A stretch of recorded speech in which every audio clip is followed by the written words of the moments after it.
دین کے کام کرنے والوں کو اگر تکلیف ہے تو وہ یہ نہ سمجھیں اللہ مجھ سے راضی نہیں ہے، وہ یہ نہ سمجھیں کہ اللہ مجھ سے ناراض ہو گیا ہے۔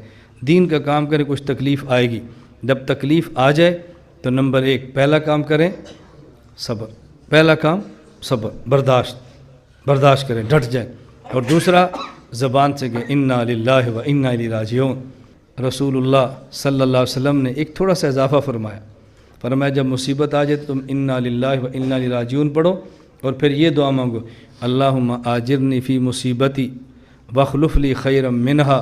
جب تم دعا کرو گے تو جو چیز گئی ہے اللہ سے بہتر تمہیں عطا فرمائیں گے۔ اب اس پر آخری واقعہ سنیں۔ حضرت ام سلمہ رضی اللہ تعالیٰ عنہ رسول اللہ صلی اللہ علیہ وسلم کی زوجہ ہیں اور ایمان والوں کی ماں ہیں، اور بڑی جلیل القدر خاتون ہیں، عجیب ان کے کارنامے ہیں۔ نبی کریم صلی اللہ علیہ وسلم کے نکاح میں آئی ہیں۔ ام سلمہ کے شوہر ابو سلمہ تھے۔ جب خدا نے بیٹا سلمہ دیا، پیار اتنا تھا کہ شوہر نے اس نام سے کنیت ابو سلمہ رکھی، انہوں نے اپنی اس نام سے کنیت ام سلمہ رکھی، اور دونوں بڑے لوگ تھے، خاندانی اعتبار سے بڑے تھے، خامد بیوی کا آپس میں پیار بھی بہت تھا۔ جب یہ بات سنی کہ جب شوہر عورت جس کے نکاح میں فوت ہو، اگر شوہر فوت ہو جائے اور عورت اس کے بعد نکاح نہ کرے، اسی کے نکاح میں دنیا سے جائے، تو قیامت کے بعد جنت میں اسی شوہر کے ساتھ ہوگی۔ حضرت ام سلمہ نے حضرت ابو سلمہ سے کہا کہ تمہارا کیا خیال ہے، اگر میں مر جاؤں میرے بعد تم کسی اور عورت سے کرو گے؟ انہوں نے کہا دل تو نہیں کرتا۔ تو کہا اگر تم فوت ہو جاؤ، میں فوت ہو جاؤں تو میرے بعد تم کسی اور سے نکاح کرو گی؟ اس نے کہا دل تو نہیں کرتا۔ ابو سلمہ فرماتے نہیں ام سلمہ اگر میں فوت ہو جاؤں تو میں تجھے نصیحت کرتا ہوں کہ میرے جانے کے بعد کسی اور سے نکاح کر لینا، تو نکاح کر لینا۔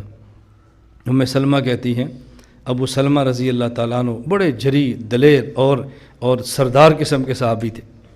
ابو سلمہ کا انتقال ہوا تو ام سلمہ کہتے ہیں میں دعا مانگتی اللہم آجرنی فی مصیبتی حاضی، اللہ اس مصیبت پر مجھے اجر دے، واخلف لی خیرا منہا، اللہ اس سے بہتر مجھے شوہر عطا فرما۔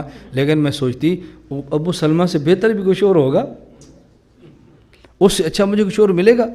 میں دل میں سوچتی، لیکن چونکہ اللہ کے نبی صلی اللہ علیہ وسلم کا حکم ہے کہ جب مصیبت پیش آئے تو انا للہ و انا راجعون بھی پڑھو، اور ساتھ یہ دعا مانگا کرو اللہم آجرنی فی مصیبتی واخلف لی خیرا منہا۔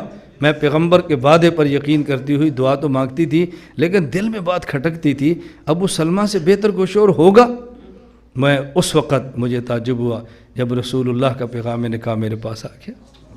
میں نے کہا حضور نے سچ فرمایا ہے، مصیبت پر یہ دعا مانگو تو اللہ جو لیتا ہے اسے بہتر عطا فرماتے۔ اللہ کے وعدوں پر بندے کو یقین تو ہونا، پھر اللہ بہت نوازتا ہے، اللہ بہت نوازتا ہے۔ اللہ آپ سب کو عطا فرمائے، اللہ سب کی برکت سے مجھ کو بھی عطا فرمائے۔ اللہ میں اپنا مخلص اور نیک اور متقی بندہ بنا دے، جو ہم سے خطائیں اور گناہ ہوئے اللہ اپنے کرم سے اس کو معاف فرما دے، اور اللہ ہمیں اپنا نیک بندہ بن کے زندگی گزارنے کی توفیق عطا فرمائے۔